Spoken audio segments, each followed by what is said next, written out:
Everybody pours food down their garbage disposal, and then you get this weird, nasty little mold, and it's smelly that's around the rubber ring that goes inside there, and then everything below that.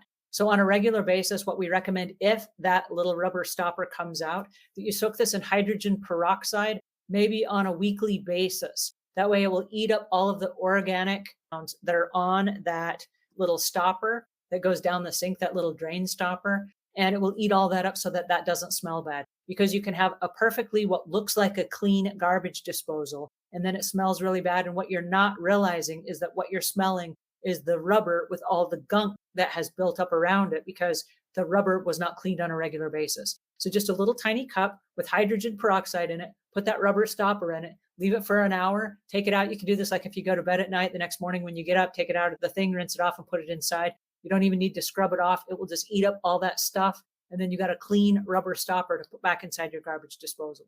There are lots of solutions for cleaning the garbage disposal, but one of my favorite is like if you eat oranges or you eat lemons, throw the peel down there, grind them up, and as it grinds them up, you've got that nice citrus smell. That's a natural organic smell, and it's not strong, harsh chemicals.